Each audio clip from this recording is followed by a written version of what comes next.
A paz do Senhor, meus amados. Aqui quem vos fala é a missionária Amanda Fernandes, da cidade de Campos dos Goytacazes.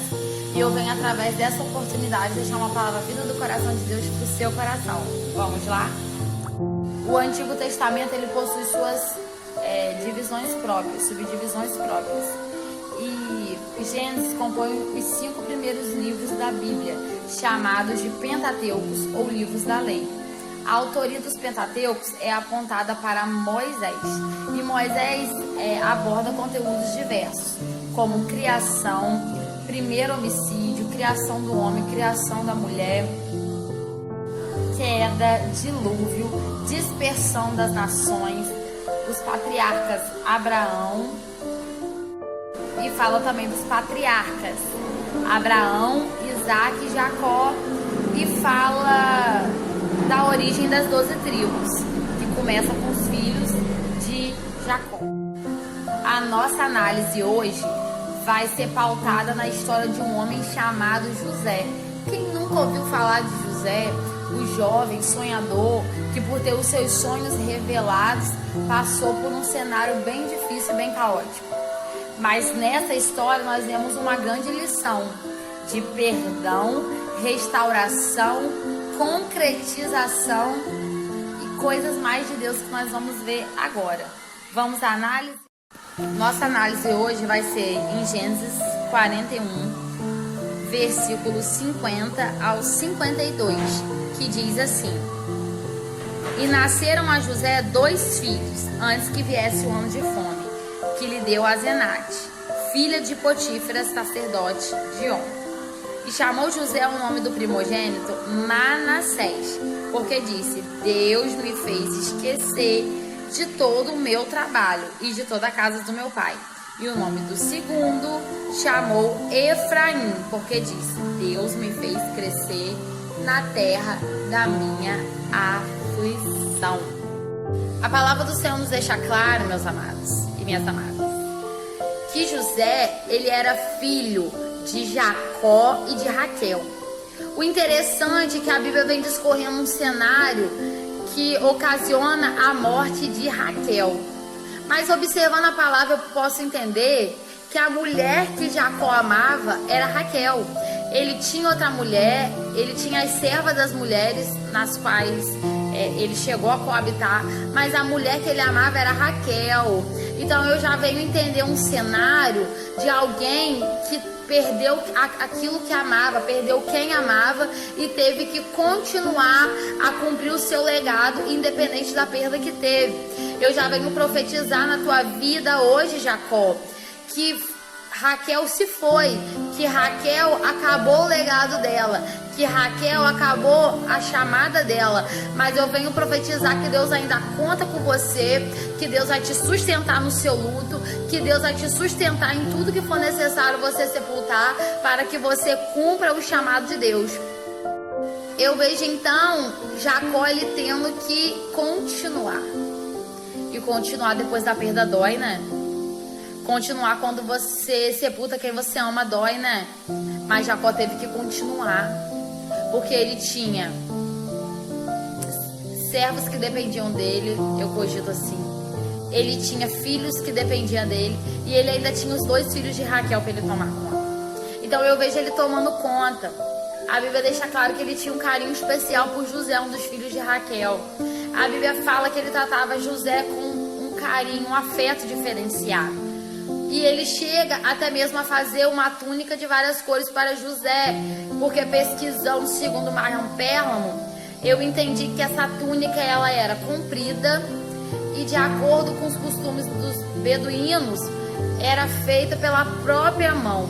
Então subentende-se que o próprio Jacó lhe fez com as suas próprias mãos aquela túnica para José.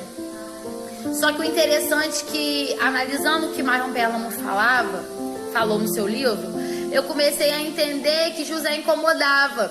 José incomodava por ser o queridinho, José incomodava por ser o amado, José incomodava porque ele trazia mais notícias dos seus irmãos, José incomodava porque ele gostava de tudo certo. Mas eu posso entender que o que foi a gota d'água para José incomodar foi a túnica de várias cores. Eu já venho profetizar sobre a tua história que Deus já desceu uma túnica de várias cores sobre a tua vida. Nem todo mundo vai entender esse sinal que Deus te deu de carinho, de afeto, de honra, mas eu venho profetizar que tem honra de Deus para tua vida. Mas é bem verdade que está no centro da vontade de Deus, está como Deus quer, está cumprindo o chamado de Deus, traz honra, mas também traz dores. Que dores é estas, Amanda? Eu peguei no dicionário de Bookland quando diz que os irmãos de José, um belo dia, eles foram apacentar em Siquém. Pesquisando, eu até anotei aqui, Siquém se localizava a 80 quilômetros de distância da onde Jacó e José estavam. Jacó que confiava no teu filho, porque há algo de confiança estabelecido sobre a sua vida. Você está entendendo isso?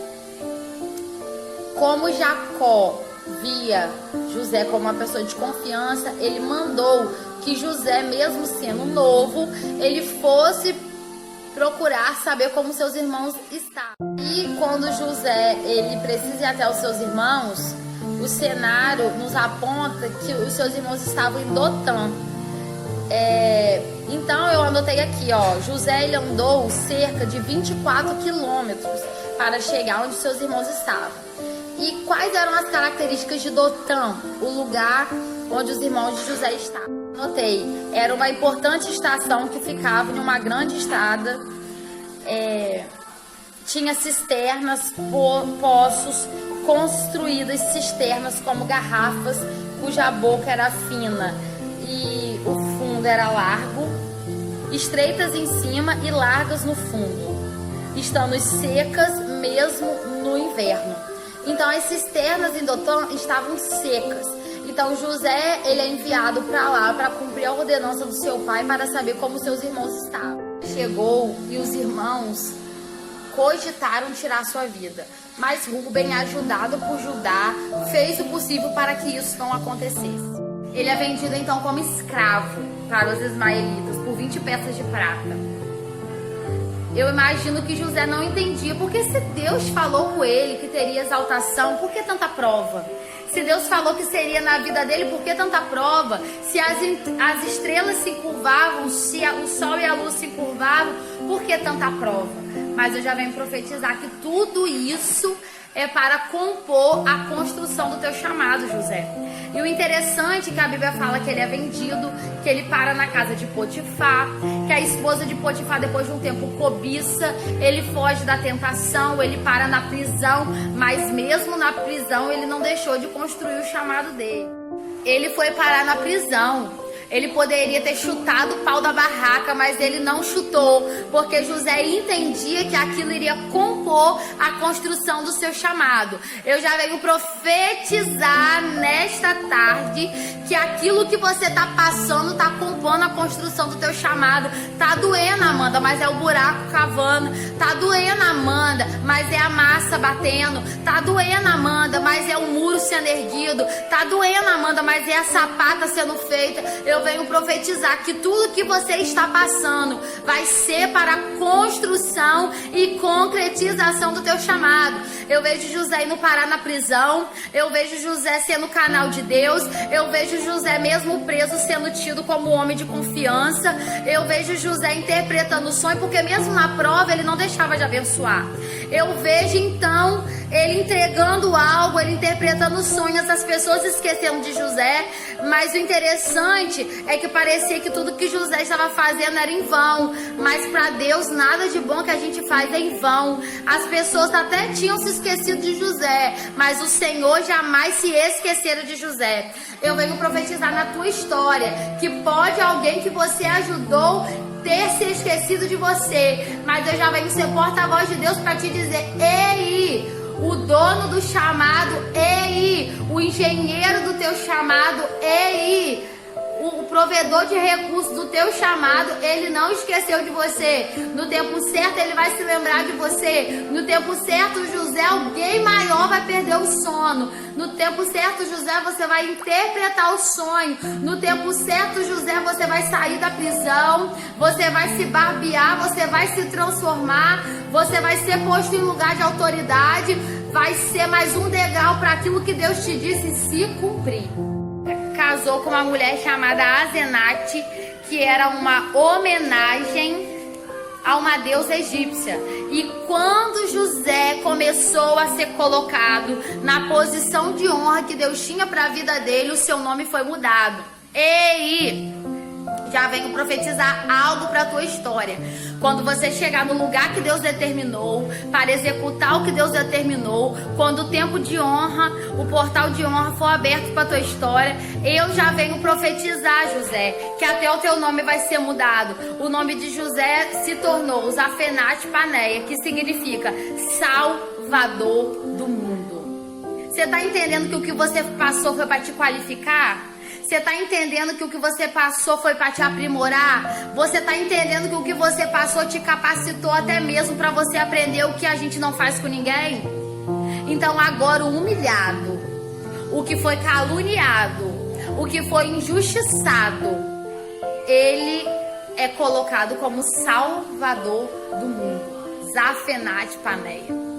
Eu já venho profetizar que vai acontecer. Eu já venho profetizar que o que Deus falou vai se cumprir. E o interessante é que Deus deu esposa, Deus deu posição, Deus deu honra, Deus deu cargo e Deus também deu filhos. E aí eu vou caminhando para o final em cima dos filhos de José. Deus então dá 2 filhos a José. O nome do primeiro foi Manassés e o nome do segundo foi Efraim. Na página 274 do livro de Maior Pérgamo, eu descobri que Manassés significa Deus me fez esquecer. E no sentido amplo da tradução significa, eu anotei, Deus me fez esquecer de todo o meu trabalho e de toda a casa do meu pai. Você está entendendo? Que quando ele chegou na posição que Deus havia revelado a ele, ele precisou esquecer. Ele precisou esquecer o que, Amanda? Ele precisou esquecer da dor, ele precisou esquecer da calúnia, ele precisou esquecer do plano de morte, da tentativa de homicídio. Ele precisou esquecer. Eu já venho ser canal de Deus para te dizer o seguinte: a posição de honra está chegando, mas para tomar posse você vai precisar esquecer. Vai ser necessário Manassés acontecer na tua vida. A ordem de Deus hoje é esqueça. Mas como assim esquecer, amor, do que me fizeram? Esquecer, meu irmão, não é amnésia. Esquecer é lembrar sem dor. Deus está falando hoje, começa a lembrar sem dor daquilo que te fizeram. Deixa o Manassés de Deus acontecer na tua vida. O segundo filho de José foi Efraim. Amanda, o que significa Efraim? Segundo Buquelange, no seu dicionário universal, Efraim significa duplamente frutífero. No sentido mais fácil, significa Deus me fez. O segundo filho de José foi Efraim. Amanda, e o que significa Efraim? Segundo Buquelange, em seu dicionário universal, Efraim significa duplamente frutífero. Mas tem um sentido, um significado mais simplório que eu amo por demais, que significa Deus me fez crescer na terra da minha aflição. Eu venho profetizar que Deus vai te fazer crescer aonde você foi afligido. Só que o interessante é que o Senhor falava comigo ontem acerca dessa palavra, que primeiro é necessário acontecer um Manassés, para depois se manifestar o Efraim. Não estou entendendo, Amanda. Você vai entender agora. Primeiro você precisa esquecer. Primeiro você precisa lembrar sem dor. Primeiro você precisa superar Manassés. Para depois, Amanda, para depois o Efraim chegar. Para depois você crescer na terra da sua aflição. Eu venho ser canal de Deus para te dizer: o tempo de honra está chegando e eu caminho para o final. O tempo de exaltação está chegando. O tempo de mudança de posição está chegando. O tempo de constituir família está chegando. Mas vai se fazer necessário você esquecer de tudo aquilo que te feriu, de tudo aquilo que veio para te matar e te paralisar, tanto emocionalmente quanto espiritualmente, em todas as áreas da sua vida, para que o Efraim aconteça. O Efraim é a prosperidade. Eu venho profetizar que tem um tempo de honra te esperando, que tem um tempo de autoridade te esperando, que tem um tempo de Manassés te esperando e com certeza um caminhão de Efraim chegando. Beijo, agradeço a minha oportunidade.